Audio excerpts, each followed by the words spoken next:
Ooh, baby. Hello. How are we doing? Lots of people already in the chat. Goodness gracious. Vanguard.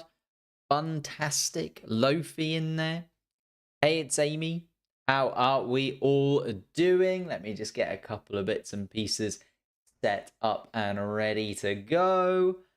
Mercedes dominance Maple fans. Not anymore. Not anymore. It's looking tasty though, isn't it? It's looking very tasty indeed. Quite a few things to discuss post free practice because it got a little bit heated towards the end. Hello, May. How you doing? Vanguard in there as well. How you doing? Huge fight. Norris will make mistakes, costing him P1. Well, on the note of McLaren, there has actually been a fire in the McLaren hospitality area. So we luckily everyone's okay, all good, but it's definitely going to be a bit of a weird warm up for Lando Norris. Obviously, the driver room's in the hospitality area at the back of the paddock. And everyone has been evacuated from the McLaren one after an electrical fire. So already there's some twists and turns coming to qualifying.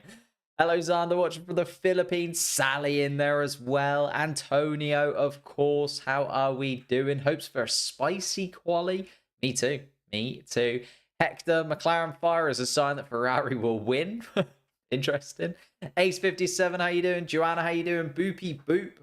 How did the fire start? It was an electrical fire. Don't really know anything more than that. Was trying to look into it just before I went live, but it wasn't too long ago that it happened. Obviously, happened between free practice 3 and now the build up to qualifying. Also during that time, basically everyone in the top 5 or 6 drivers on the grid has been to the stewards as well. If you missed free practice 3, because let's be honest, not a lot of people watch free practices, sort of had it on in the background, and it was an interesting one. Charles Leclerc hitting into Lando Norris after Lando Norris kind of slightly got in the way of the Ferrari, and then also Lando Norris, Max Verstappen, Charles Leclerc, Carlos Sainz, all having a bit of a tete-a-tete towards the end of free practice 3. I think the fact that it's round 10, the fact that we're coming into Spain, obviously everybody has brought their upgrades, as they always do, to the Spanish Grand Prix weekend. It's starting to really build the tension between some of these drivers. And a lot of the drivers are realizing that this could be a turning point weekend. Like, we remember McLaren last year, it was the Austrian Grand Prix, which is the next one coming up. But it was Spain, Austria, where McLaren really started to click. I think a lot of the drivers and a lot of the teams are hopeful that they've reset over the summer break. They've brought various bits and pieces to the first 9 races. Now, race 10, Spain, big upgrade packages coming. Obviously, the triple header, lots of European races back to back to back. And everyone is just feeling the tension a little bit. And it is looking very, very exciting indeed. How are we all doing? It is the Spanish track. Should also say there is still no chicane in the final sector. So that is a complete change that has happened. It was one of those things that happened last year, but was discussed. You know, it could come back, could leave off. But no, they have decided fully and formally that that chicane is done and dusted for the meantime. And obviously looking slightly different, the Spanish Grand Prix track overall. Williams apparently have equal machinery this time around. That is also true. Yes, Logan Sargent finally has an equal package to Alex Albon. It's been a long time coming after all of the comings together that they had at the beginning of the season. Obviously, Alex Albon in Australia, both of them in Japan, then in China. It was just like so many incidents for the Williams team right at the beginning of the season. That kind of put them back a considerable chunk, and Alex Albon, being the kind of main driver at Williams, managed to get that floor upgrade that they've wanted to bring in for ages a good few races ago. Logan Sargent is also now finally getting that same floor upgrade. So as much as Logan Sargent, I still don't think has done enough to prove that he is worthy of keeping that Formula One seat. He has at least shown a little bit of pace, and now can at least say that he's in the same machinery as Alex Albon, and we can actually get a really close side-by-side comparison. And I feel like Spain is a really good Grand Prix just for that in general, obviously because all the teams know it really well, all the drivers know it really well. A lot of their testing happens here. Obviously, the formal Formula One testing doesn't happen here anymore, but a lot of the teams do still do runs around the Barcelona circuit throughout the winter or throughout the season for testing in various pieces of Formula One machinery. So I feel like that balance does really help the Formula One drivers to gauge where they are, because Spain is one that they should know like the back of their hand at this point, even though we don't do the formal testing here anymore. I bet my geo teacher that Oscar would win, so it's happening. I mean, I'd absolutely take Oscar Piastri getting his first win in Formula One. How likely it is to happen? Not so sure. Let Logan cook. Has Carlos announced where he's going? No, he has not. Although he has said he wants to get it done fairly soon. I think we will know where Carlos Sainz is going to go before the summer break. I think he's going to try and get it done before the summer break. Obviously, that's still a little while to come. We've got 5 races until the summer break happens, but I feel like we will know where Carlos Sainz is before the summer break. Round 14 is the cutoff point for the summer break, and then 10 rounds after the summer break to summarize the 2024 season, and it's getting very tasty indeed. Shall we have a little look at the Drivers' Championship right now? Because although Max Verstappen does lead it by a considerable margin, and let's face it, over the course of the season, will anybody be able to reel him in? I still don't think so. Behind that, Leclerc, Norris, Sainz, Perez, Piastri, that kind of mix is very, very exciting. Also, the fact that George Russell and Lewis Hamilton look closer and closer to being in that battle as well. I feel like that top 8, we could see some really interesting battles kind of develop over the course of the year. Similar to what we had last year, I guess, where McLaren kind of came up behind Ferrari. We had the battle between Norris and Sainz, and Perez was in that mix as well. Russell was in there for a little while. It's very, very interesting how that kind of top section is going to play out, especially after this weekend. Because as I say, Spain should be the litmus test. Spain should be where the cars are sort of putting down their performance marker for at least the next 5 races. You know, you're looking until the summer break. Don't really have too much happen over the summer break. Obviously, the shutdown happens, all the factories close. There's not too much that goes on. And therefore, you're looking at Spain and then sort of post-summer break being the real markers of the season. Who's on the front row in my eyes? I think it's close, you know. We've looked, you know, throughout the free practices. There's part of me that can't look past Lando Norris. Lando on his day, maybe as the McLaren bias kind of kicking in. I feel like McLaren have delivered him a good car. Lando Norris on his day is a very, very quick qualifier. He just needs to be able to get it to click. And yeah, there's been a lot of times where it hasn't. There's been a lot of times where it just doesn't quite click for him. But I don't know. I just feel like Lando Norris is maybe on for something a little bit special here this afternoon. I've just got a feeling. That sort of tingle you have when you just feel like a result might actually swing in your favor. Might have a good one. Tsunoda into Q3. I mean, yeah. He's been in Q3 a good chunk of the season as Yuki Tsunoda. Still kind of that best of the rest driver. You can see in 10th place, still ahead of Lance Stroll. And I know the Aston Martin isn't the Aston Martin of before, but even so, you know, getting more points on the board than Lance Stroll in an Aston Martin. You look at the gap to Fernando Alonso, you know, it's damning for Stroll, but also very impressive from Yuki Tsunoda as well. Tsunoda 10 points ahead of his teammate, Daniel Ricciardo in 12th place. I think Daniel Ricciardo's done quite well in that, I don't know, he's had like 2 standout performances, but those 2-3 standout performances have been enough to get him 9 points. And I think at the end of the day, when we look back at the championship standings, although it's not been a good season for Daniel Ricciardo, he's picked up the points where it's mattered, and when the opportunities have arisen, he's taken them. So you can kind of see it from both sides with Daniel Ricciardo, and whether or not he's done enough to kind of warrant staying in that seat with Liam Lawson in the mix. That's kind of up to Red Bull to decide on what they do. Thank you, LOL9, for subscribing to the channel. What are my thoughts on Charles Leclerc turning into Lando Norris? I mean, it was absolutely stupid. I don't really know what happened too much, to be honest with you. Like, it feels like such a small thing for Charles Leclerc to lash out about. Whether Charles Leclerc was already in a bit of a weird mindset, maybe, but I don't know. It was very awkward. So to explain it a little bit, end of free practice 3, obviously the car's kind of winding up to do one final run. Usually do a qualifying run towards the end of free practice 3 as well to kind of gear themselves into that qualifying mindset. I know that they then have to get out of the car, kind of wait for a few hours and get back in, but they still want to kind of align themselves a little bit with that mindset of, okay, we're going into qualifying, we're doing this, doing that. And Charles Leclerc was coming around with Lando Norris. I feel like the Ferraris were a little bit like out of sync with everybody else because Lando Norris was building up to a final lap. Charles Leclerc was kind of on his final lap / building up to one. It was a bit of a weird lap for Charles Leclerc.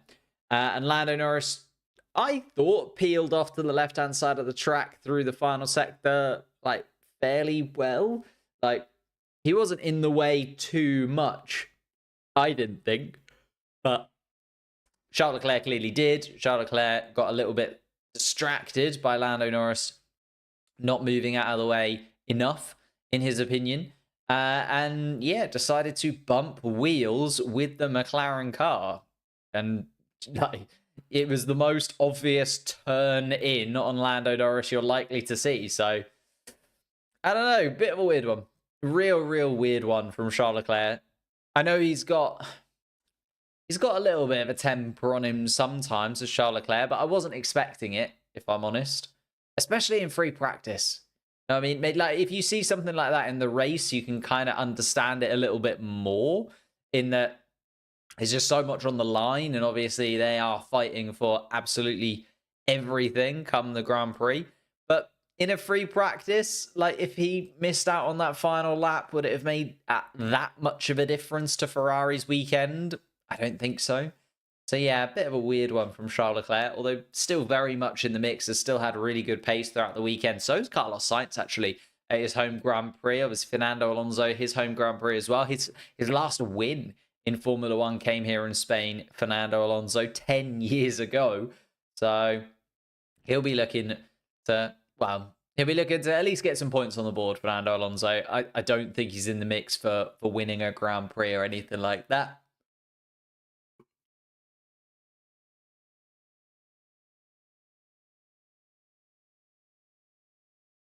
Literally Oscar to win this year. Praying Logan gets in the top 10s for the rest of the season, and he goes into IndyCar. I feel like IndyCar would be a good shout for someone like a Logan Sargent. Although saying that, Théo Pourchaire, who I kind of like would have liked to have seen in Formula One at some point, then ended up moving to IndyCar after pretty dismal starts for Super Formula season, and then now has been kicked out. Like, I don't know if you saw the news, it was, what, 3-4 days ago now, that Théo Pourchaire has been kicked out of the McLaren IndyCar team and is being replaced. So, yeah, Théo Pourchaire in a very weird place right now. And it does feel like, even if you're a Formula 2 champion, well, unless you're Oscar Piastri, you're a Formula 2 champion just doesn't mean anything anymore. Like, you can win Formula 2 all you want, doesn't mean anything. And then you've got the likes of Ollie Behrman, doesn't look like he'll likely win Formula 2 this season, and he'll probably end up in a Formula 1 seat. So it is very much a weird category as Formula 2. It's less about winning it and more about kind of the connections that you're making, and also then showing just enough to kind of warrant a Formula 1 team to give you some free practice sessions. And they're more about the free practice sessions, and that's where they really judge you, you know. Because Ollie Behrman has done so well for Haas in free practice sessions, that's the reason he looks so likely to get a Formula 1 seat, as opposed to winning Formula 2 race after Formula 2 race, something like that. Also depends when you win your Formula 2. Like, Oscar Piastri obviously won it as a rookie and therefore kind of highlighted it a bit more. Teo Porcher had a couple of bites of the cherry. Felipe Drugovich, I think 3 seasons. Oh no, Teo Porcher might have been 3 seasons as well. It is very weird to kind of go into that.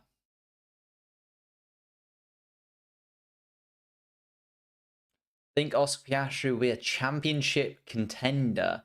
I do think that. I made a video on Oscar Piastri a couple of weeks ago now about just, he's just missing that one final aspect, and it is still that race pace, which I know is, you know, the thing that matters the most almost, and it seems like such a big thing, but I think he is just missing literally 2/10 in terms of race pace, and also the ability to like hold on to his tires just that little bit better towards the final part of a stint. And if he had that in his locker, he would be absolutely flying right now. I think that's the only thing that is really waiting to see in terms of Oscar Piastri. McLaren are abysmal in IndyCar. They kicked out. Oh, yeah, I know. It is absolutely insane. Like, you think that the silly season going on in Formula 1 is crazy. The McLaren IndyCar drivers, like, since the whole Palou incident, even before that, it has been absolute chaos. Like, the IndyCar is mental for McLaren. Like, Pato O'Ward is the only man just keeping us afloat at this point. Just that is literally it. Totally unrelated. Oh my God, Sally, that is amazing. That is so incredible, Sally. Really, really happy for you. I cannot imagine, like, I can't imagine how it must feel like you. Obviously, my mum went for a similar thing, and we had similar kind of news, and it is just pure elation. So I hope that you're celebrating. Hope you're doing something nice, and I hope that, yeah, you have a wonderful, wonderful day with whoever you can celebrate with, because they're the kind of things that you have to celebrate, right? They don't come around all the time. That kind of good news takes time to work through, and yeah, you need to celebrate that kind of thing.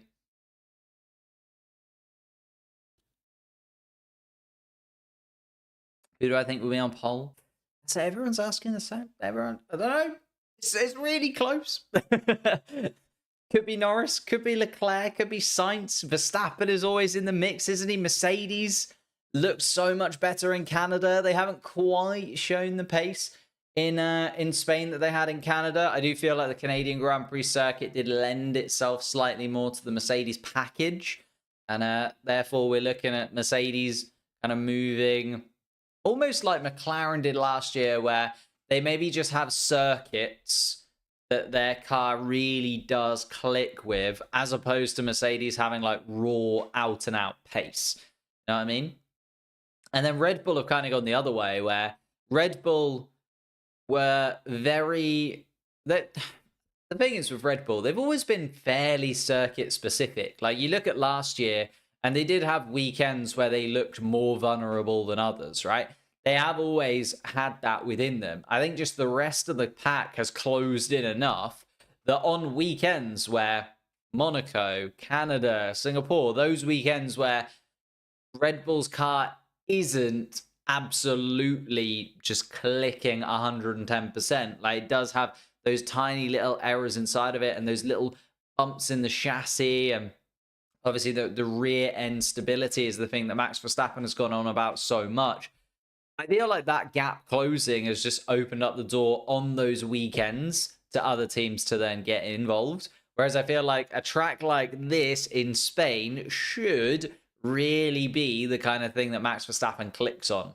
Although it's kind of a little bit bumpy. It's got the ups and downs. It's not quite as elevation changey as Imola was. And we saw Max Verstappen really struggle there in Imola. We haven't seen as big as struggles this weekend so far from Max Verstappen. But I don't know. It's definitely one to keep an eye on. I still feel like the Red Bull, in terms of race pace, will have it this weekend. And we should likely see Max Verstappen return to the top step of the podium, although he's been there in a couple of occasions in the last few races anyway. It's not like a complete falling apart from Max Verstappen. But he looks calm, he looks cool, he looks collected. I mean, he wasn't very happy during free practice too. But him and GP have that kind of love-hate relationship throughout the entire weekend, don't they? They just always like to have a little bit of a to and fro, the Max Verstappen and GP. They are fully like Formula One's old married couple at this point. I hope Hulkenberg will get a podium this weekend.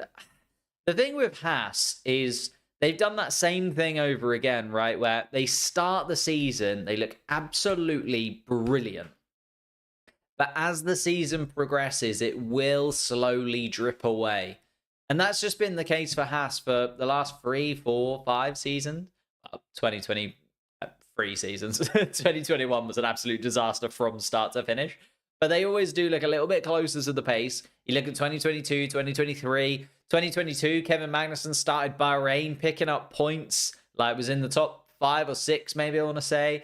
And then similar, like, throughout the season in 2022, you saw Kevin Magnussen kind of battling for points, battling in and around 10th, 11th, 12th, back of the pack. Like, that was the kind of projection of 2022 for the Haas team. Obviously, that incredible pole position in Brazil kind of puts that to wrong. But that was a one-off in terms of that pole position for Kevin Magnussen. There's a reason he hasn't got any since then either. And then similar, last year we saw like Nico Hulkenberg, Kevin Magnussen both start the season fairly well in 2023.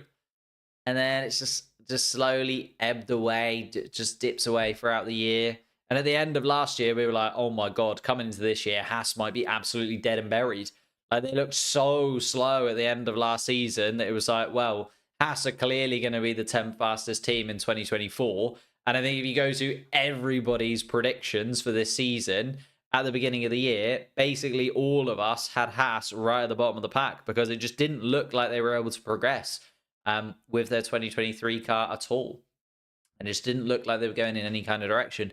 It does feel like Haas might be at that turning point again. It's going to be, you know, the big thing for Haas is they've brought upgrades. Do those upgrades actually push the car forwards? Because a lot of the time we see Haas bring an upgrade, it's more of a standstill rather than a move forward.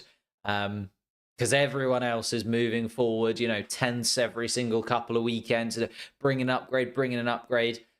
Haas can't do that in the same way. So when they bring upgrades, they need to be huge. Like, they need to be really, really obvious upgrades to the car. And I don't know about Haas.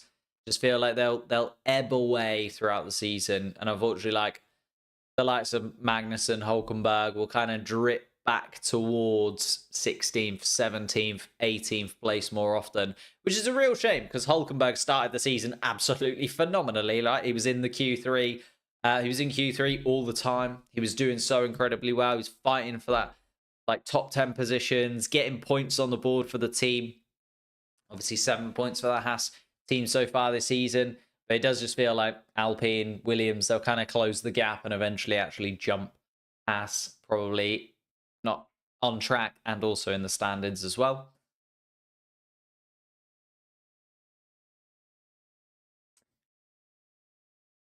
You said Haas was slow, but it was the same with Aston Martin. That's very true, yeah. The Aston Martin last year just fell backwards, didn't it, as well? I think that's the other thing. We're kind of keeping an eye on Aston Martin. It's hard to judge Aston Martin this year, though, because they are just clearly the 5th fastest team. So even when they upgrade, I'm not expecting them to jump into the top 4. But also, like, if RB and Haas and Alpine start to consistently outscore Aston Martin, I'll be absolutely stunned. I just don't think it's going to happen either way, to be honest. I feel like Aston Martin, whatever they do this season, will end up probably just in that 5th place. Like, it's just sort of sold now. They're too far off Mercedes. They're too far ahead of RB. Just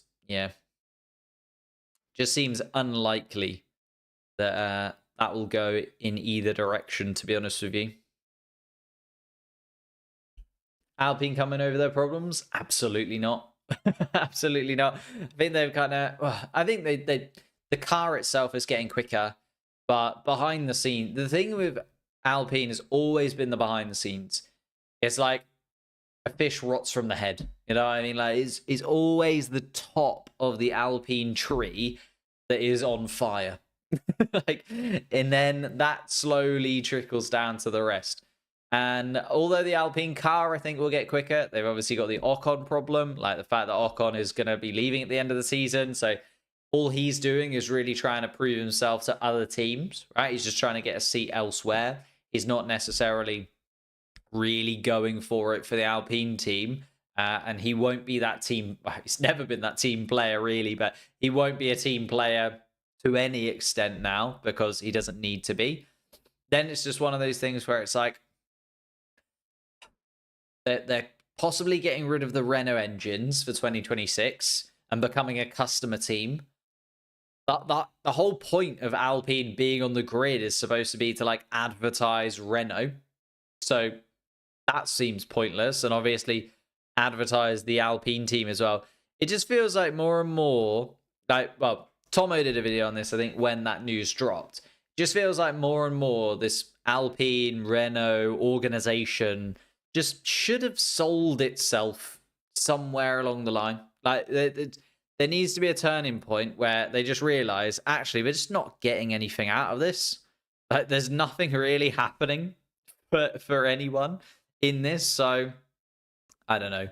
Maybe they end up, like, turning it around for 2026 as a customer team, but I just don't know what Alpine can really achieve in Formula One at this point.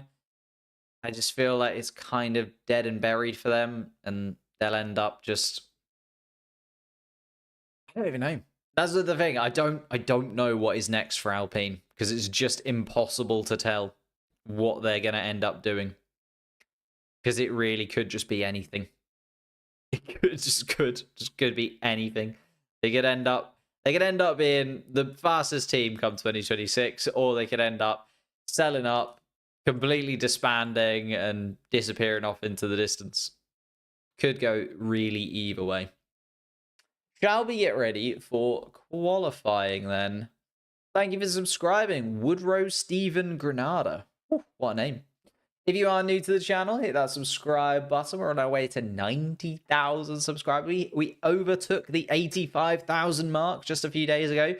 Absolutely ridiculous. And the eagle-eyed of you realized that we did have our first full video sponsor. So I do have to thank you guys so much for that. Like, the driving force of this channel has always been these live streams. It's always been the thing that has kind of brought us together as a community. It's the thing that I love doing the most with you guys, but it does open those opportunities for me to work with people like Surfshark, who sponsored the most recent video. If you haven't seen it, first link in the description, click that, head over to that video. If that video does well, we might get some more we might get some more sponsorships. And then it becomes closer and closer to this dream being more of a 100% like income for myself, because I still do work for full-time 9-to-5 job Monday to Friday. So it is very much a passion project, but has become much more of a reality that this might actually turn into something crazy, which is mental.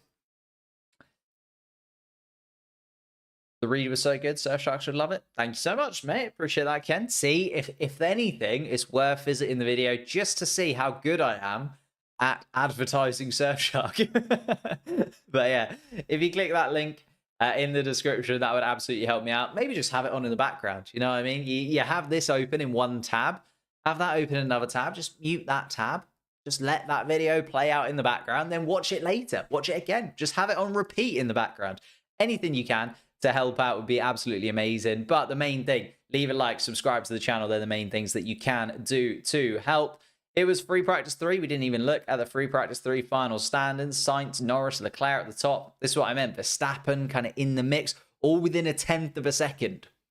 So when people were like, who's going to get pole position? That's what we've got to run off of. And this was Carlos Sainz on a lap that he wasn't 100% happy with. Lando Norris also kind of backed out a bit towards the end. Charles Leclerc on a lap where he felt like he made a couple of little errors. So goodness gracious me, anything can happen right at the top of this. Do I have a Discord community? I do indeed. Well, I have a Discord. I don't actually run it myself because, believe it or not, that would just be way too much. And also, I don't really know how Discord works. But I do indeed. It is linked down in the description. There is a link that says my something, my See what it says. My socials. With a link tree tab, there is a link to the Discord server on there, as well as my, Instagram that I don't really post on. Not a social media kind of person, but the links are there just in case you want to get involved. if you fancy getting involved on any of the social medias, they're all there for you. Spoiler alert, Max Pole. Ooh.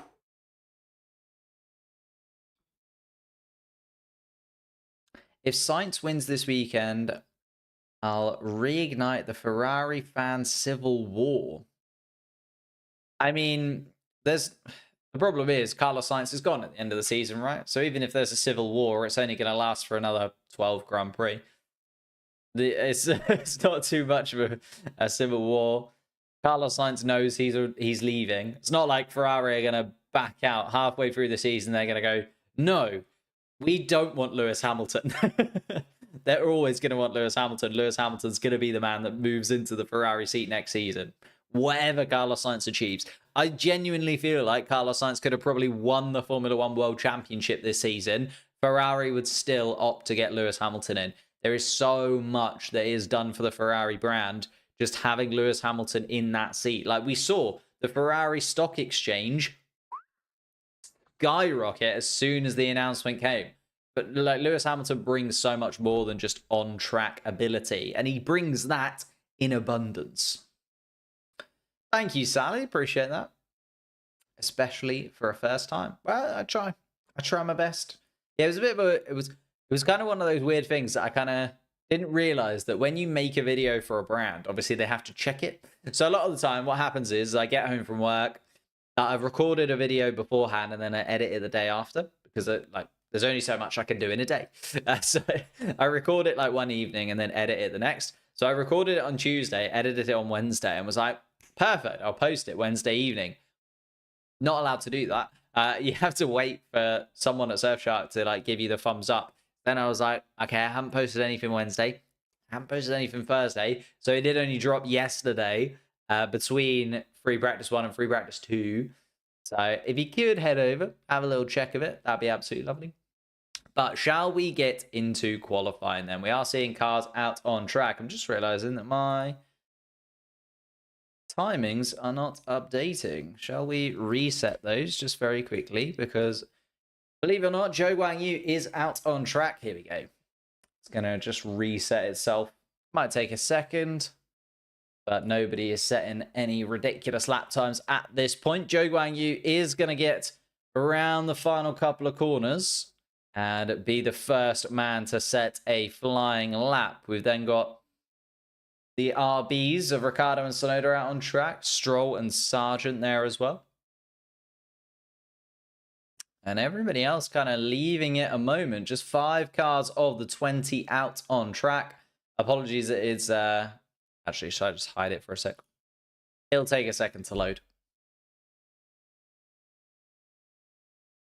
Carlos is going to Real Madrid. That's Kylian Mbappe. They're similar. I appreciate, but slightly different. Do I watch the Euros? Yes.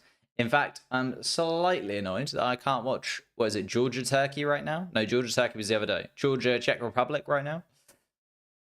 I have watched too much of the Euros, I think is the the correct way to phrase it. I've watched so much football. Zhou Guanyu poll. I mean, considering how well Stake did in my most recent video, wouldn't be too surprised. There we go. Zhou Guanyu coming around the final corner now to start qualifying with a 1:14.3. Oh, was Sargent ahead of Joe? He was. 1:14.3 from Logan Sargent as well. I thought Zhou Guanyu was the driver that was going to get us underway. I was completely wrong. Daniel Ricciardo and Yuki Tsunoda, though, are coming through. Daniel Ricciardo, quickest of anybody through the middle sector of the cars out on track. Yuki Tsunoda setting fairly solid Sector 1 and Sector 2s as well. But Lance Stroll currently going 0.3 quicker than Logan Sargent, although Daniel Ricciardo's just gone 5.5 tenths quicker than Logan Sargent's time. Yuki Tsunoda slots in behind his teammate, 0.3 off the other V-carb of Daniel Ricciardo.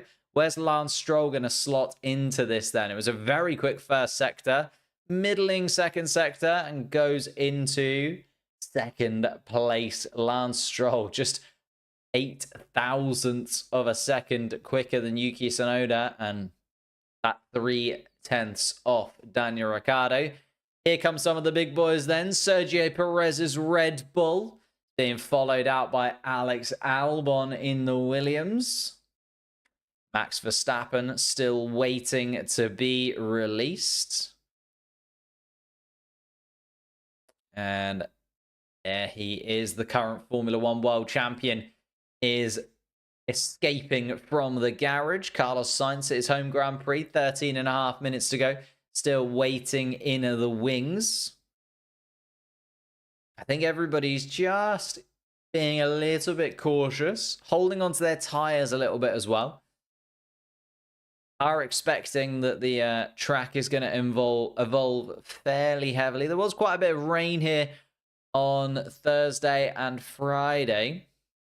No rain as of yet today, I don't think. And here we go then. Here's the surge of cars coming out on track. Piastri, Hamilton, Magnussen, Norris, the two Ferraris coming down the pit lane as well. Bottas has just left in front of Charles Leclerc and got into the pit lane. There is also an Alpine. Can't quite see which one it is though, behind the rear wing of Carlos Sainz. George Russell joins the queue. Nico Hülkenberg trying to jump in front of George Russell. So lots and lots of cars getting ready to go then. Fernando Alonso gets away. Ocon then behind him. Of course, ex-teammates. Will they be teammates next season? Can Esteban Ocon manage to waggle his way into an Aston Martin seat? I'd be very, very surprised. Never impossible, though, in Formula One. We see those twists and turns. Leclerc and Sainz come out together. Gasly just coming towards the end of the pits as well. I think it's going to be jumped by Nico Hülkenberg. He is. Hülkenberg gets the overtake done on Pierre Gasly in the pit lane. And jumps in front. Max Verstappen, though, is the man that I've got my eye on. And he is just starting his flying lap, coming down towards turn 1 through turn 2 as well. Max Verstappen going to get behind the Ferrari of Carlos Sainz. And Sainz moves out of the way of Verstappen. Sergio Perez is also just coming around the final couple of corners. See him sweeping through turn 12 into 13. Having to avoid Lando Norris. And around the final couple of corners he comes. Let's see what Sergio Perez says. There we go. There's more like it. A 113 dead from Sergio Perez. 7/10 quicker than the other Red Bull powered car in Daniel Ricciardo. And there's the first real stake in the ground from the big teams. Of course, we're just looking for the bottom 5 here. We're looking for 5 drivers to be eliminated from Q1, 15 drivers to make their way through to Q2.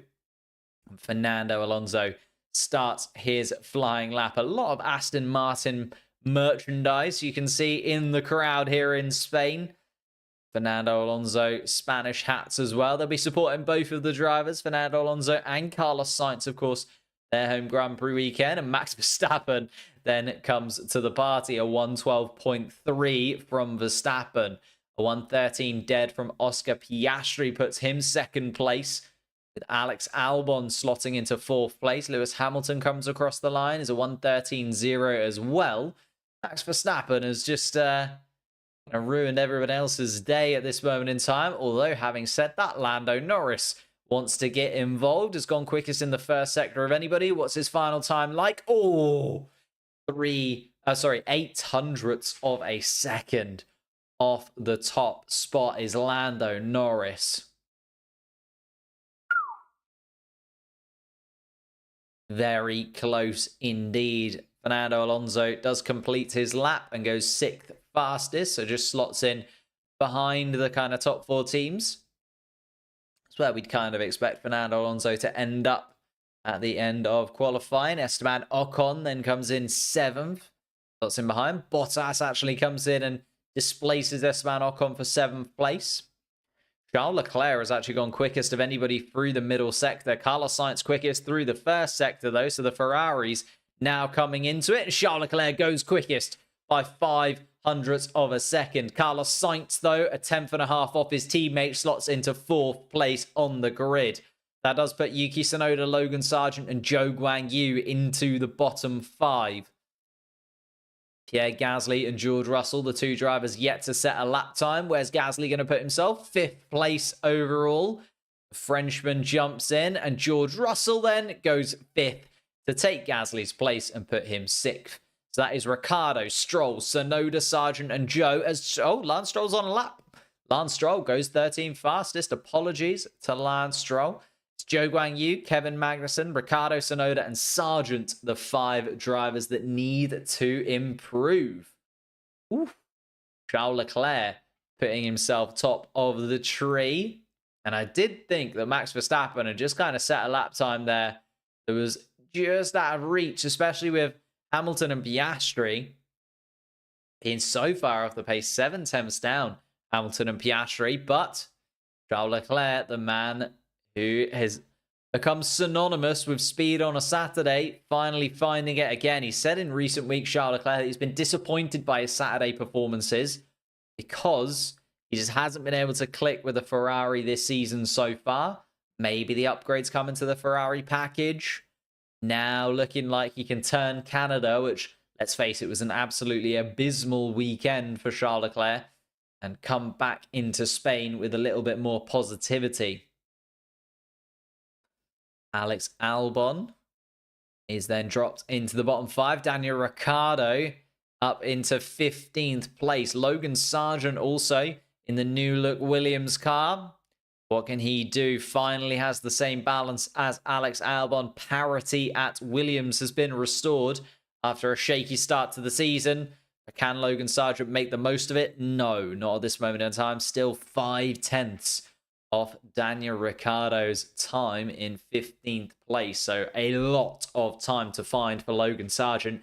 He's going to do anything more than start at the back of the pack. Ooh.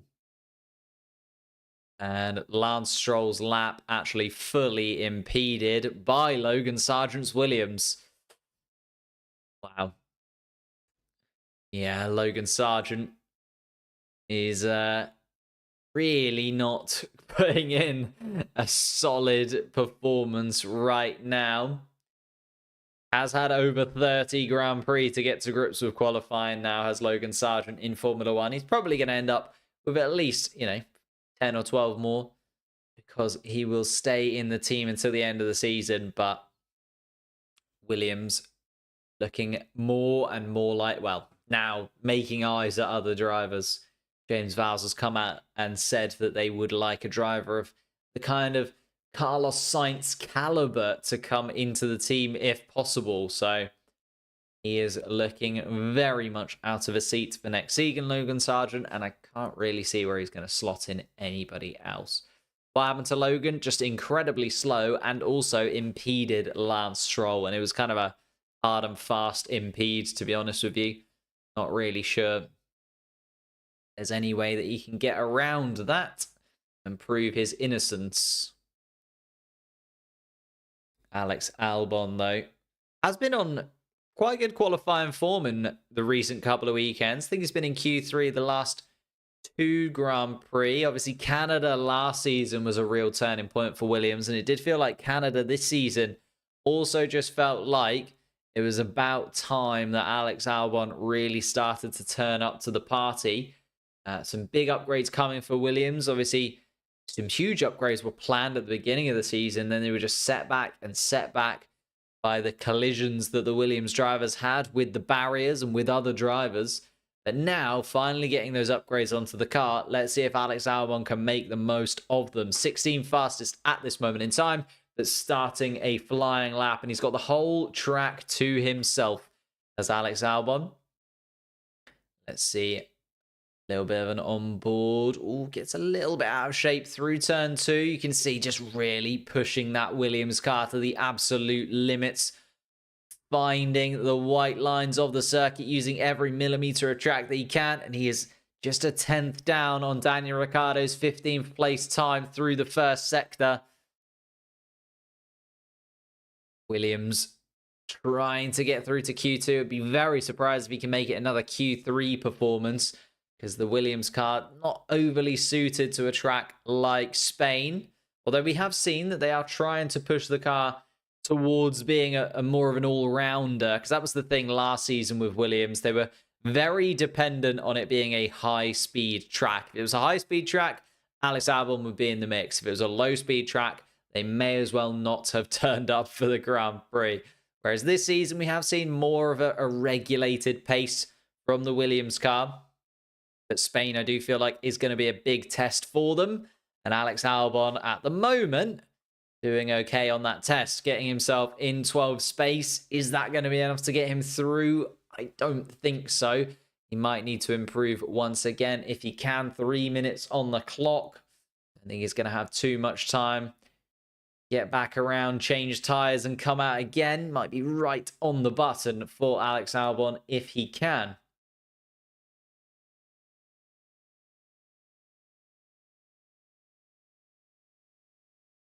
Sergio Perez coming around the final corner. Currently 10th fastest, is nearly 8, well, over 8 tenths off Charles Leclerc's lap time, 7 tenths off his teammate. So Sergio Perez once again looking to improve. That new Red Bull contract confirmed, but since then, not a lot to really celebrate about Sergio Perez. Another disaster weekend in Canada saw him DNF with a spin. And now looking to prove that he is worthy of that Red Bull seat.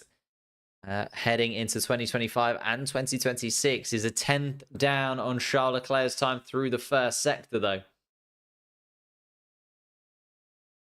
Mercedes, please get the podium. Oof.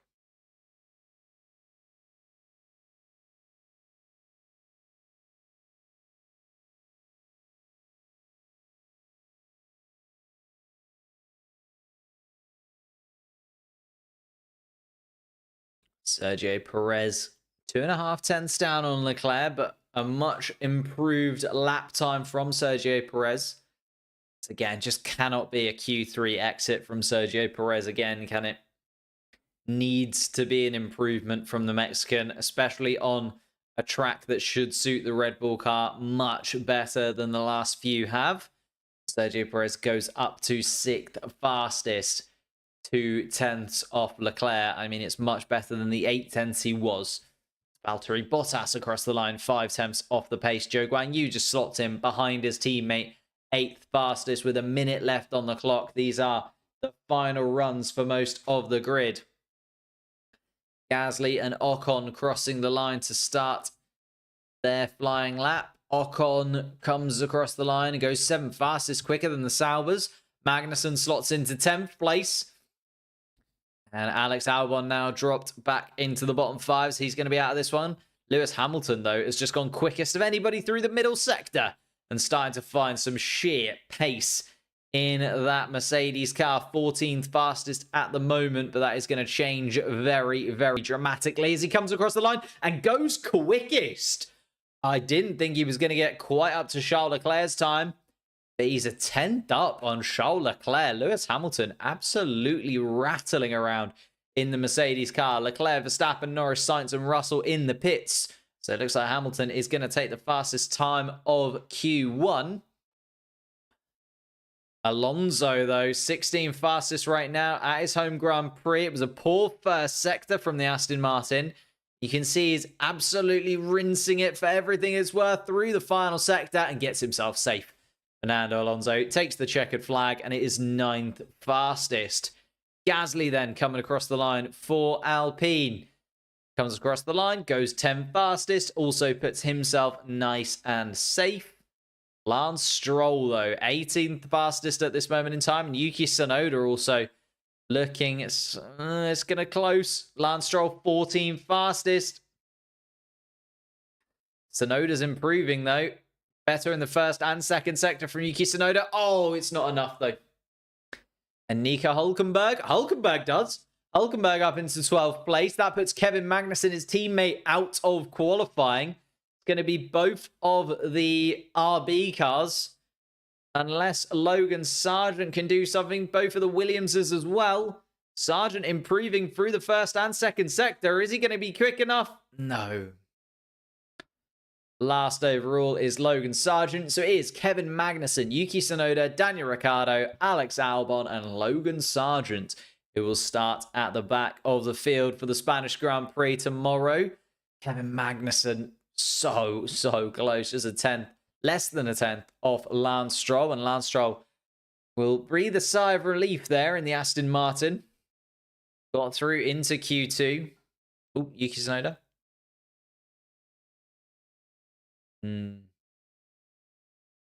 Not happy with his lap. Yuki Tsunoda. Frustrated.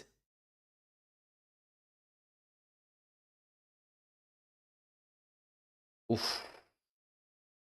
Yuki Tsunoda, 8 tenths off Lewis Hamilton's time, to be fair, but just a 10th off Lance Stroll. And frustrated, so he knew there was a little bit more in there, did Yuki Tsunoda. Knew that there was some lap time to be had, but he will start from 17th place tomorrow with Daniel Ricciardo behind him. We do have to remember, actually, something that I haven't mentioned. Sergio Perez does have a 3-place grid penalty for this one as well. So that's one to keep an eye on as we move into the latter stages of qualifying. Assuming he's going to get through into Q3 because he's in a Red Bull car, although that is a big assumption that sometimes is made when it comes to Sergio Perez. This was painful to watch. I mean, if you're an RB fan or a Williams fan, most definitely. I feel like the Williams car isn't suited to the Spanish Grand Prix circuit, though. I did say that kind of as I was seeing Alex Albon and Logan Sargent coming around. I do feel like this is one of the biggest tests for Williams throughout the season because it is the complete polar opposite to what they kind of like in a circuit. And also, if you look at where they were last year here in Spain, yeah, it's a tricky one. But Albon and Sargent both out. Yuki Tsunoda, Daniel Ricciardo both out as well for RB. And the Haas of Kevin Magnussen out. That does mean, you know, the likes of Stake Sauber, both cars through with Bottas and Joe. Hulkenberg sneaks through. Both of the Alpines through as well. Some of those guys we've been fairly used to seeing in that bottom 5, especially because Yuki Tsunoda has generally been in the top 10 or at least touching it throughout the season. I think that's very disappointing for the Japanese driver. But to run through, Lewis Hamilton was the quickest there in qualifying 1 at 1:12.1. Feel like we'll probably see some of the cars, though, reaching the 1:11s come Q3. Charles Leclerc probably thought he'd set the fastest lap of anybody. Was fairly comfortable at the front. Didn't come out for a second run, did Charles Leclerc, with a 1:12.2, just a 10th off Lewis Hamilton's time. And looking very quick indeed. Verstappen, Norris, Sainz, Russell, Piastri, Perez, Alonso, and Gasly rounding out the top 10. The drivers that will need to improve, they're going to make it through to Q3. The 5 behind, Ocon, Hulkenberg, Bottas, Joe, and Lance Stroll will need to, with, of course, Magnussen, Tsunoda, Ricciardo, Albon, and Sargent. No room for improvement for them. They are out in qualifying 1 and will start 16th to 20th place. And Logan Sargent on the radio, apologetic, but also realizing that it's just not quite the Williams weekend that they'd have wanted. A very, very tricky start to the Spanish Grand Prix weekend, and starting from 20th place, it's going to be a big ask for Logan Sargent to do anything from there. Alex Albon also starting just ahead. Maybe we'll get to see a little bit of a Williams tussle between the two tomorrow. Oh.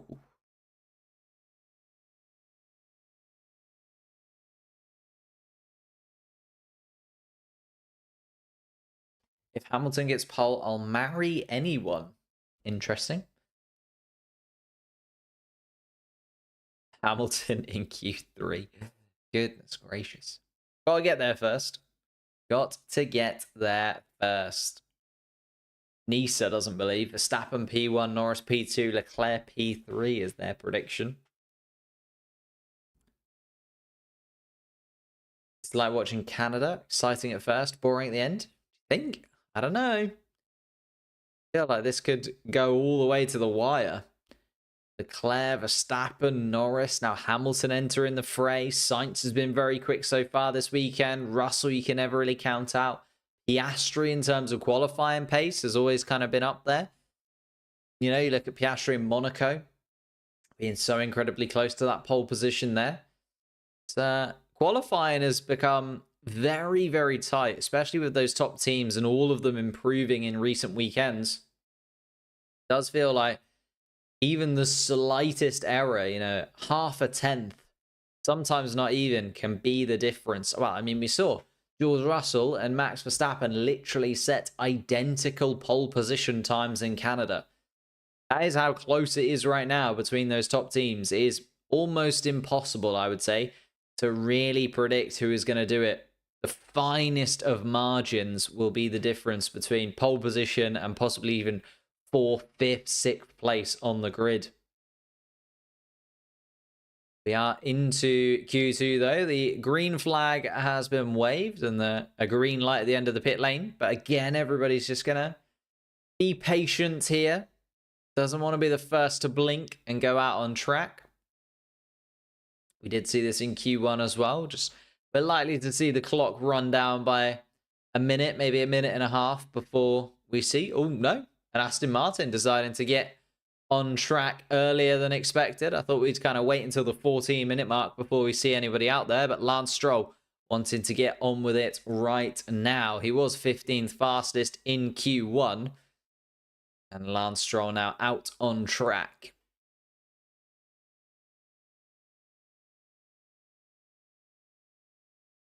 Lance Stroll, of course, likely to keep his seat. It's always the weird one with Aston Martin, isn't it? Never really confirmed is Lance Stroll.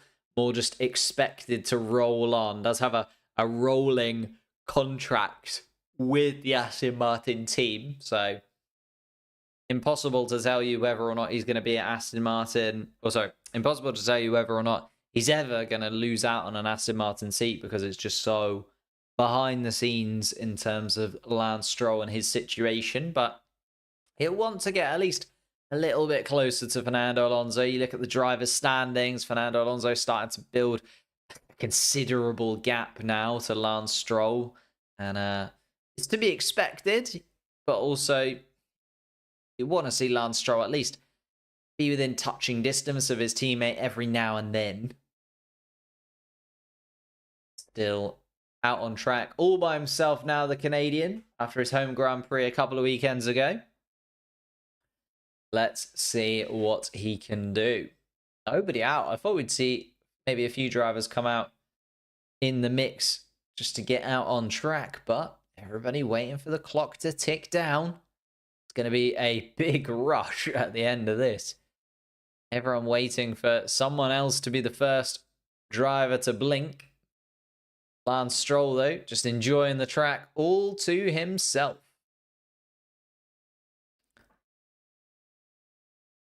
Down into turn 1, DRS open.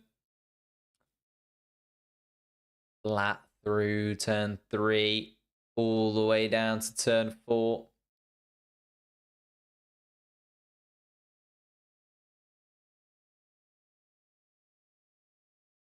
It is a very technical middle sector, isn't it?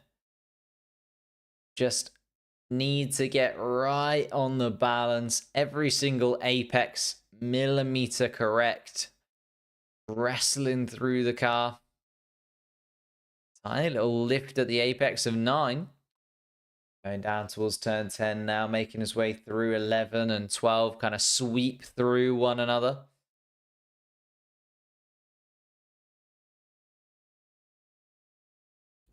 And Lance Stroll's going to come around and has completed a lap all by himself. Literally nobody out on track at all. And a 113.6. It's not It's not the best. Wow, the Ferraris and McLarens, though, release themselves into one another. Piastri just about edging himself in between the Ferraris. Lando Norris then slots in behind. Got a Red Bull behind that as well. Ocon is actually going to be first out on track of this pack. Perez behind, Gasly, Hülkenberg, Alonso joining the queue. So everybody hit that kind of 12-minute or 11-minute, 15-second mark. Bang, everyone out of the track. Ooh, you can see it's Lewis Hamilton possibly on a used set of tyres. Fresh set of tyres for the majority there. You can just see like the shine of the tyres really does give it away as to whether they are new set or an old set.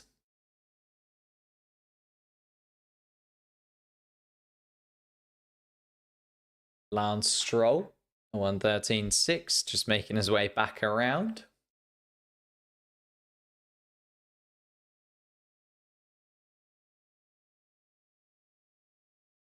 Let's see how Esteban Ocon gets on then, coming around towards the final sector.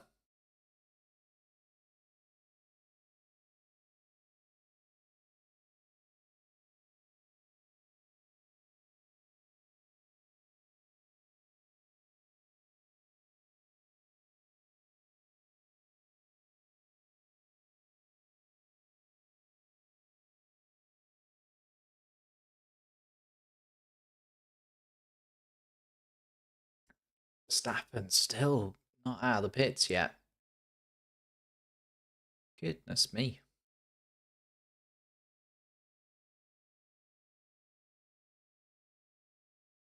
Just going to check the Georgia Czech Republic result. Not a lot happening. 20 minutes to go there, though. Ooh, 1-1. Ooh. Interesting.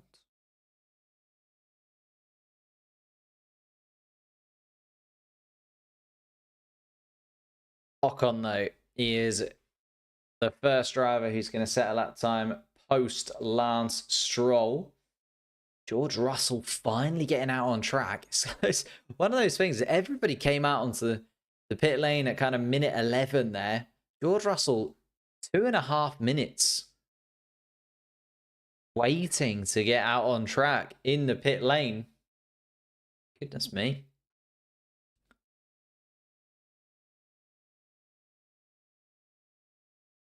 Ocon across the line. That's more like it. 112.3 from Esteban Ocon. Sergio Perez, though, actually going quicker than the Frenchman in both sectors so far. You'd assume would jump in front, only by a 10th.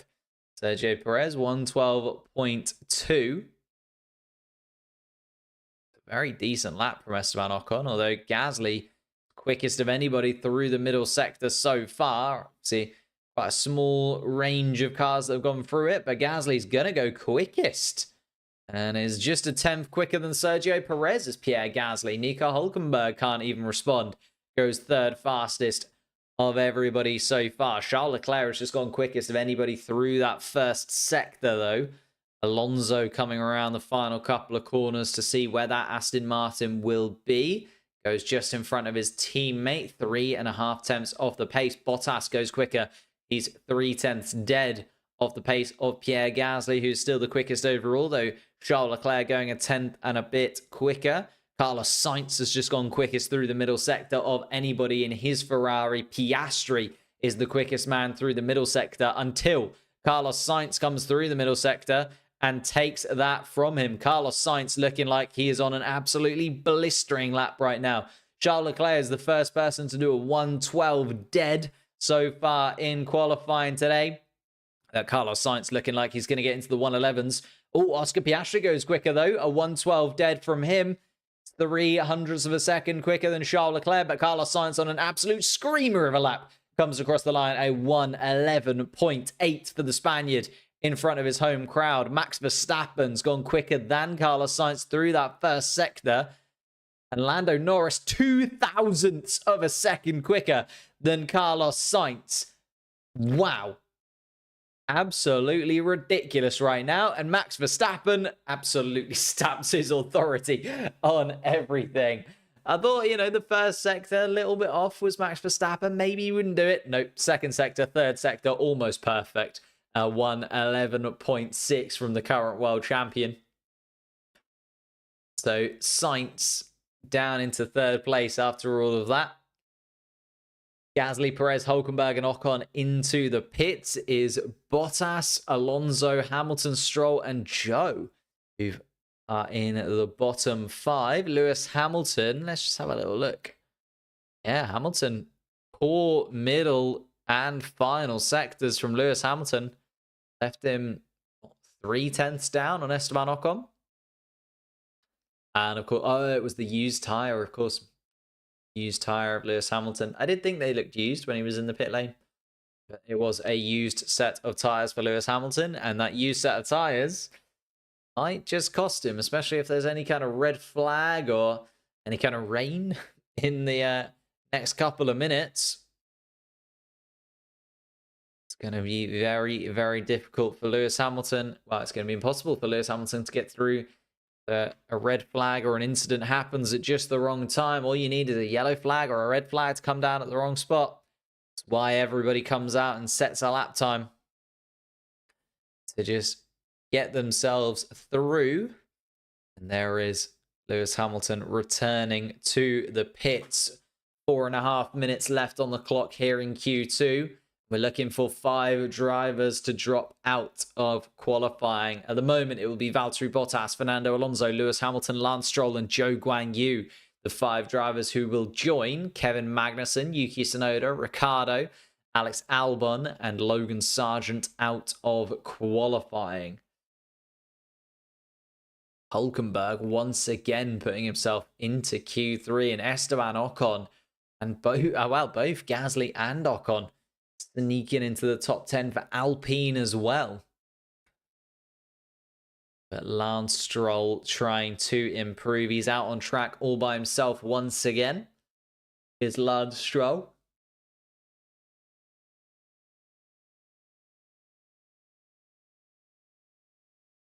Can Hamilton please do something? He was one of the only cars to go out on a used set of tyres. I think it was Hamilton and Joe were the only cars to go out on used sets. Yeah, looking at the graphic, Hamilton and Joe, the only 2 drivers that went out on used sets of soft compound tyres. Everybody else went on a fresh set of soft compound tyres. So that was the difference for Lewis Hamilton there. Just could not seem to get the tyres to click into gear. And he even came on the radio and said the same thing. He said just could not get the tyres to do what he wanted them to do. So Hamilton needs to improve.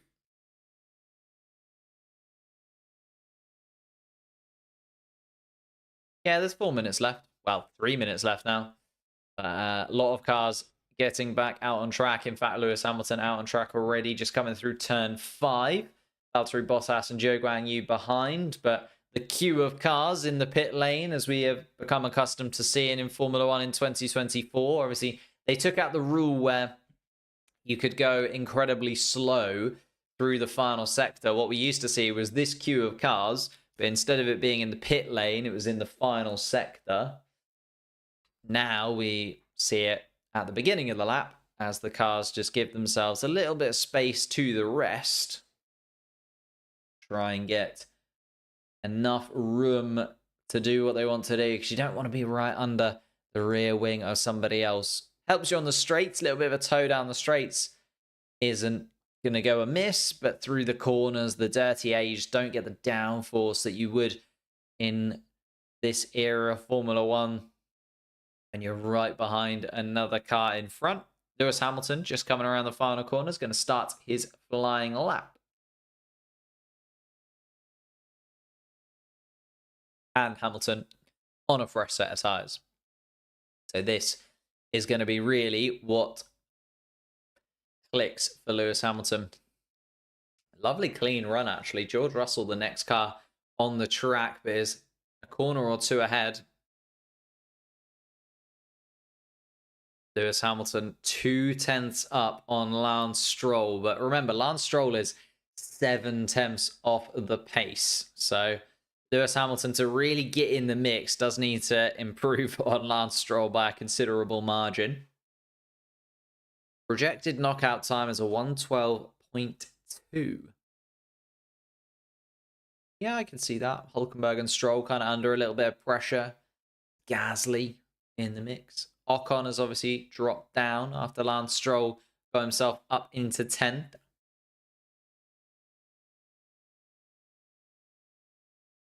Hamilton, though, coming around the final sector and across the line. And it is second fastest from Lewis Hamilton. There you go. That's much better, isn't it? I don't think he was fastest through any sector in particular there, though, Hamilton. Just a very clean lap overall. Esteban Ocon is actually looking to improve. Valtteri Bottas has just put himself 9th fastest. That puts Sergio Perez on the bubble here in qualifying. Sergio Perez is out on track, though, and is improving. Esteban Ocon comes across the line, goes 7th fastest in the Alpine, 112.1. Nico Hülkenberg, a really poor middle sector, means that he's likely to drop out, and does indeed. Nico Hülkenberg, 12th fastest and out of qualifying. It's not even a 10th slower than Valtteri Bottas, and that's what I mean with the fine margins. Gasly, though, does go quicker than his teammate, and a 112 dead. Sergio Perez improves with a 112 dead as well. Sergio Perez looking like he might get through then. Fernando Alonso is improving, but it's George Russell who is the man in 10th place, although George Russell on a flying lap. So it's going to be Alonso and Russell who might just ruin Esteban Ocon's day. Let's see how Fernando Alonso does. Nope, it's only 11th fastest. And George Russell then goes 3rd fastest overall. So the Mercedes just saying that they want to be in and amongst the pack and considered in this battle. Here we are then. Our top 10. Max Verstappen sets provisional pole this time. Charles Leclerc, who was there or in and around it earlier, was 7th fastest. Hamilton up there 2nd. Russell 3rd. Norris 4th. Sainz in 5th place. Piastri in 6th. Leclerc and Perez, the top 8 that you would expect, I'll be honest. But it's not the Aston Martins behind, it's the Alpines. Gasly in 9th, Ocon in 10th, both Alpines through. Absolutely insane performance from both the Alpine cars throughout the Spanish Grand Prix weekend. Maybe a turning point for them. So much controversy behind the scenes at Alpine, but out on track. Maybe they've found a little bit of pace and can finally turn their season around. Alonso 11th, Bottas 12th, Hülkenberg 13th, Lance Stroll 14th, and Zhou Guanyu 15th are out of qualifying in Q2. They will start in the middle of the pack with Magnussen, Tsunoda, Daniel Ricciardo, Alex Albon, and Logan Sargent. The bottom 5 come tomorrow. So we are going to see an interesting mix of cars, I feel like. Especially sort of, I don't know, Yuki Tsunoda, which would have expected to do a little bit better. I feel like he's got a good run at it tomorrow. Could see him have a few little battles. Bottas and Zhou, I'm just not sold on the Sauber's race pace. Maybe they have been able to turn it around, but to be very impressed if they've turned it around this quickly. Bottas and Zhou well above where I was expecting them to be. Fernando Alonso, of course, just behind Esteban Ocon. If Ocon does end up in 10th place, we know that there's a little bit of a battle between those two. It could occur. Ex-teammates, of course. And then Gasly in front. Ocon's current teammate. He just likes having battles, does Esteban Ocon.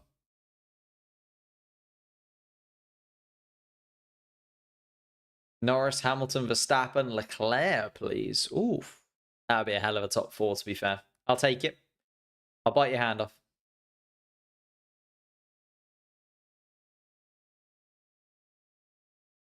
Sauber and B-Carb really... Let's swap and see what happens.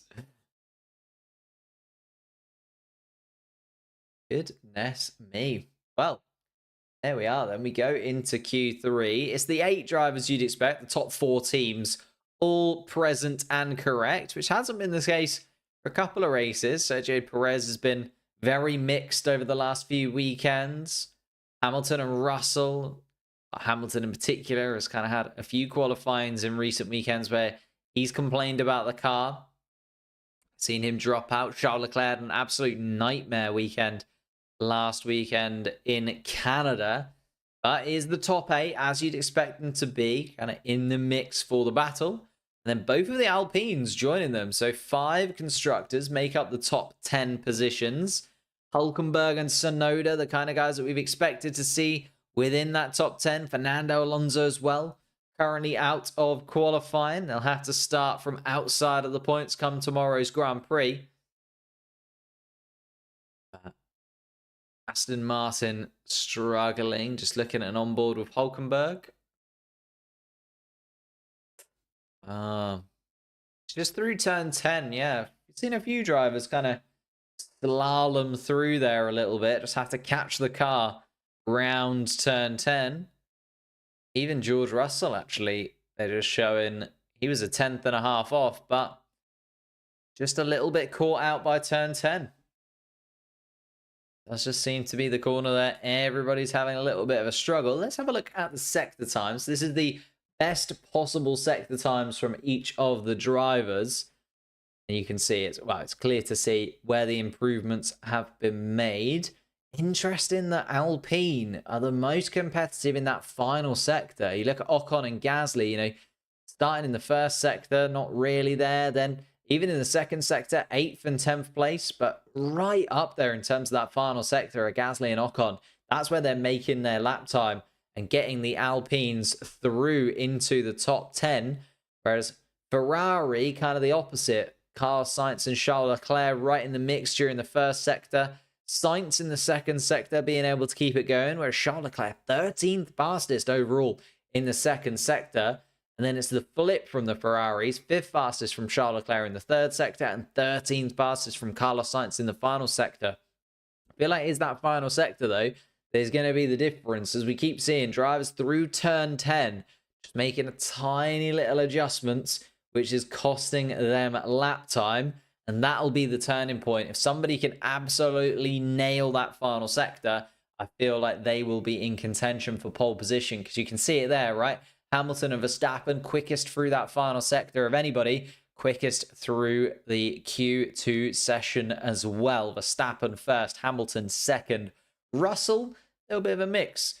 And in there for the first sector where he made up all of his time, George Russell, nearly 0.06 of a second quicker than anybody else in the first sector, and just dripped away. And we did see that mistake from George Russell through that final sector. That's what it does. Drops you from in contention for pole position all the way down to 9th fastest in the final sector. And all that good work he did in the first and second sectors kind of scrubbed away.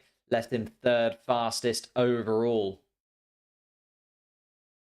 Where do I get the leaderboard and map graphics? They come courtesy of our sponsors at Multiviewer. Multiviewer sort me out with all of this stuff, all of the data you could ever possibly want.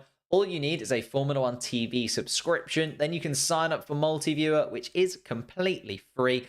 Sign up for Multiviewer and you can get all of the telemetry data, including all the live timings, sector timings, the track itself, a little bit of data as to where the cars are in comparison one to another, get a breakdown of their best lap compared to the leaders, all of that stuff available over on Multiviewer. And if you haven't already, hit that like button, hit the subscribe button as well.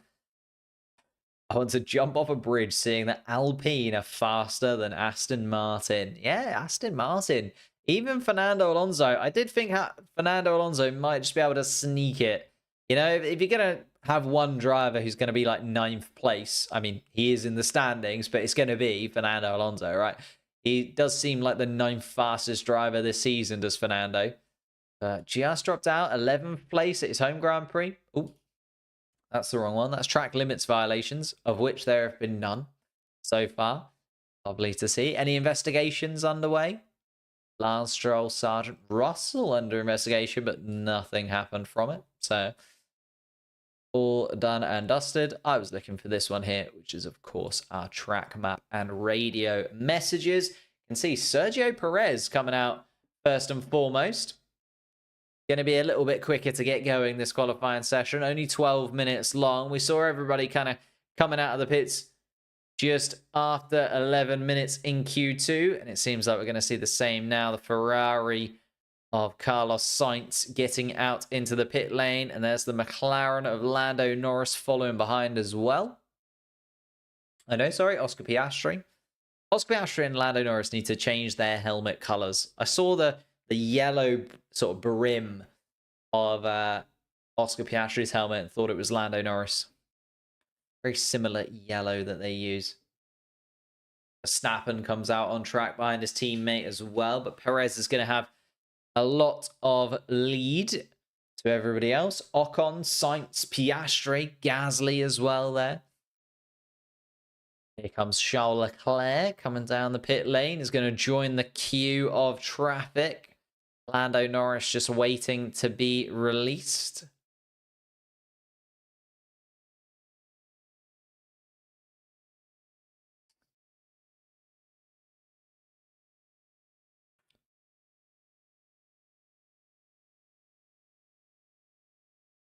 Here we go then. Lando Norris does get out on track. Charles Leclerc is going to join him. Sergio Perez is going to set the standard then. What can he do? He's going to have to kind of weave his way through. He's got Piastri coming up in front of him, Sainz in front of him as well. Oh, it's on a used tyre set, is Sergio Perez. So this is literally like just a banker lap for the Red Bull. Still wants to obviously get it as high as possible. But yeah, when you see him on those used set of tyres. Piastri has also come out on a used set. Gasly and Ocon, I don't imagine, would have had an available set of soft compound tyres. May have used an extra set, maybe not expecting to get into Q3. That's the thing. You have to kind of be careful of your tyres. You only get so many for the whole weekend, including the free practice sessions. So soft compound tyres being held onto. But Sergio Perez, Esteban Ocon, Pierre Gasly, and Oscar Piastri all on used sets of tyres. So it's going to be not really representative types from them. Max Verstappen, though, is not on a used set of tyres and is now running 0.2 quicker in the first sector. Max Verstappen on his teammate. Stunning. Carlos Sainz actually then goes quicker than Verstappen in the first sector. The Ferraris really do feel like they're properly in the mix. Although Oscar Piastri on a used set of tyres not too far off the pace either through the first sector. Going to be very close indeed. Max Verstappen, quickest through the middle sector as you'd expect. Obviously on that fresh set of tyres. Then just looking at whether Carlos Sainz is quicker or not. Not quicker. There you are. Max Verstappen sets the real lap time. 1:11.6. Wow. That's the time to chase for the rest of the pack then. Carlos Sainz round the couple of corners. Only second fastest. 2 tenths off. Quickest through the first sector though, Carlos Sainz. Not quickest overall. 2.5 tenths the gap between Verstappen and Sainz. Piastri then comes across the line to 1:12.5 on a used set of tyres as well from Piastri. So some lap time to come from him.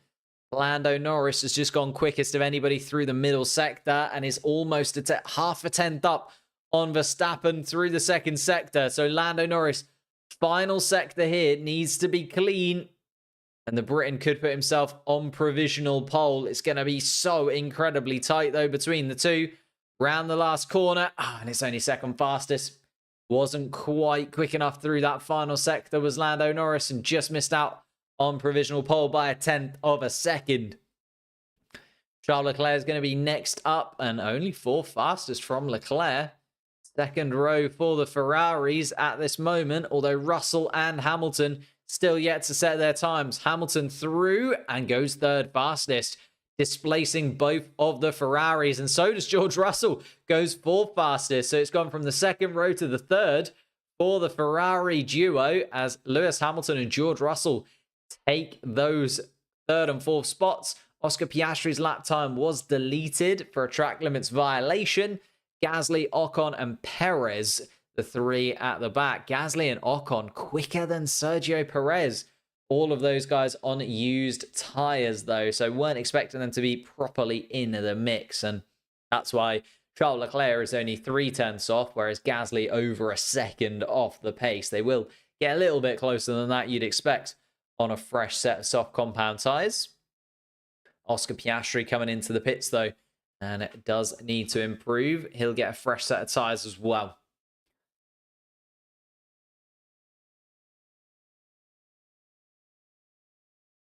Checo, the boy's improved. He's 9th fastest right now, but I'll give him the benefit of the doubt. He was on a used set of tyres. He came out first of everybody. So didn't get the track development.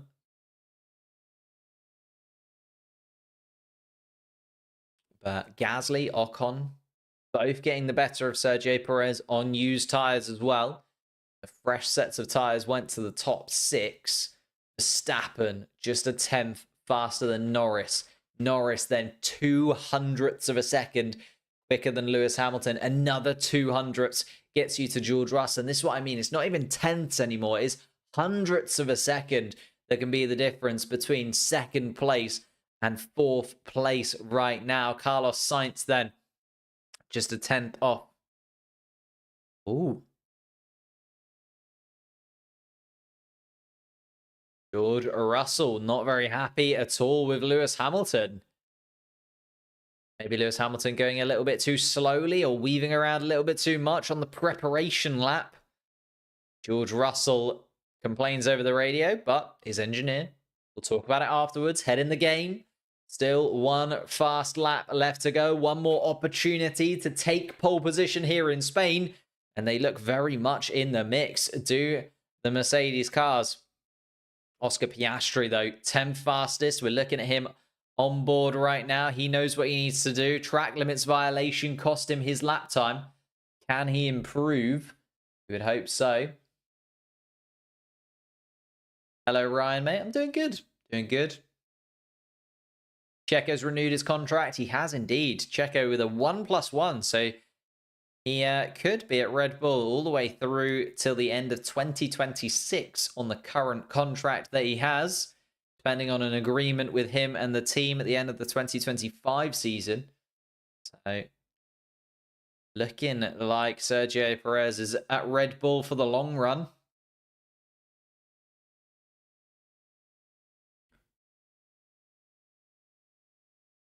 Why is Oscar Piastri pitted? Because everyone did. Got to get some fresh set tyres on.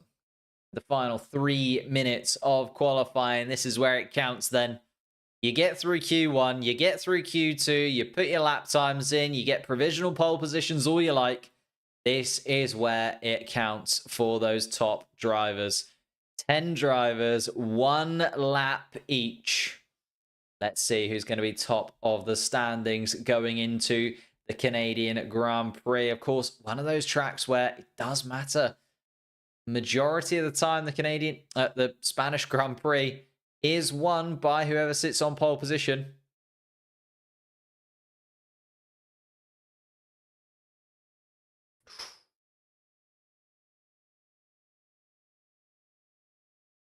Perez is going to be first again.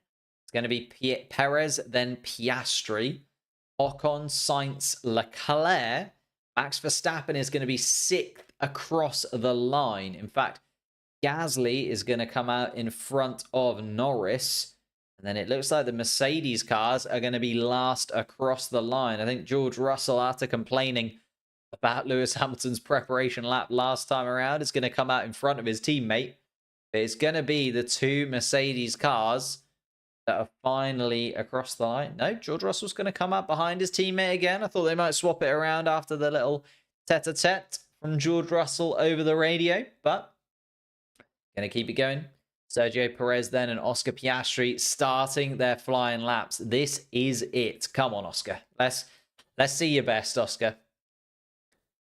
Very close to pole position in Monaco, of course, Oscar Piastri. And this is where he does shine. He does have 1 lap pace, does Oscar Piastri. Come on. Good. Through the first sector. An improvement. And up on Max Verstappen's time as well. Lovely stuff from Oscar Piastri through the first sector. That's what we like to see. Sergio Perez is going to be finishing up his lap fairly soon, just making his way past his teammate Sergio Perez. Does make you wonder if Perez is going to give a little bit of a tow to Max Verstappen down the straight, because Sergio Perez just getting ahead of Verstappen through turn 13 and 14. Perez now making his way across the start-finish line. It's only 7 fastest from Sergio Perez. And Max Verstappen now starting his fun of... Oh, no! Understeer from Oscar Piastri through the final sector, and that's completely dropped his time. So Oscar Piastri is going to be starting from 10th place. It's on a little bit of a... It was a good lap there. Carlos Sainz is very slow through the first sector. Doesn't look like he's going to improve. Going to have to be a stonking middle sector from Carlos Sainz. It is a stonking middle sector from Carlos Sainz. Very quick indeed. He's about a 10th up on Max Verstappen's provisional pole time. So is Charles Leclerc through the middle sector. So it's getting very, very tight indeed. Max Verstappen, of course, on a fast lap. Hamilton and Russell have just started their fast laps too. Remember, the Mercedes are going to be last across the line. Sainz goes across the line. Oh, he's less than a 10th off Max Verstappen. Goes second fastest overall, but Max Verstappen's just gone quicker than anybody through the middle sector. Charles Leclerc takes second place from his teammate, but still can't get ahead of Max Verstappen. Verstappen already on pole position is going to improve faster than the first sector, fastest of anybody through the middle sector. And Max Verstappen just showing the dominance of that Red Bull, takes the pole position time to a 1:11.4, puts Leclerc and Sainz over 3/10 off. Here comes Lando Norris, though. Lando Norris through the first sector very well. Through the second sector, he's a 10th up on Max Verstappen. It's the final sector where it counts. Gasly comes across the line and goes 7th fastest. Lando Norris, though, is the man to keep your eye on. Through the final corner comes Lando Norris. Is he going to be pole position for the McLaren? Yes! 200ths of a second. Lando Norris takes it. Hamilton round the kind of corner. Can he get in the mix? No. Hamilton 3rd fastest overall and George Russell 4th fastest. So it's a double Mercedes on the 2nd row of the grid. But Lando Norris, take a bow, my friend. 200ths of a second, takes pole position. Max Verstappen will start behind him in 2nd place. Hamilton and Russell will be an all-Mercedes 2nd row of the grid. Then we've got Leclerc and Sainz on the 3rd row of the grid with both of the Ferraris. Gasly and Sergio Perez will make up the 4th row with Ocon and Oscar Piastri in 10th place. Will start in the points tomorrow. What a qualifying we just had. Whew. Genuinely thought Max Verstappen had put it well out of reach of anybody there. Stunning lap from Max Verstappen, but 200ths of a second. Lando Norris sneaks in and takes the pole position place. Outside of the points tomorrow, dropping out in Q2, we did have Fernando Alonso starting in 11th place, Valtteri Bottas 12th, Nico Hülkenberg 13th, Lance Stroll 14th, and Zhou Guanyu in 15th place. They dropped out in Q2. And of course, the 5 drivers that dropped out in Q1, Kevin Magnussen in 16th, Yuki Tsunoda and Daniel Ricciardo will start on the penultimate row of the grid together in 17th and 18th place. And it is an all-Williams rear end of the grid. 19th place, Alex Albon and Logan Sargent in 20th place. Now, we do have Sergio Perez with a 3-place penalty. So Sergio Perez is actually going to drop back to 11th place behind Fernando Alonso. Fernando Alonso is going to start just in the points in P10. Ocon and Piastri will also gain a position because of that. Oscar Piastri, unfortunately there, dropped out. His first lap time got a track limits infringement. Then 2nd lap time was completely ruined by a mistake. Oscar Piastri through the gravel, unfortunately. So Norris is going to be the McLaren that starts on pole position. Another pole position for Lando Norris in Formula 1.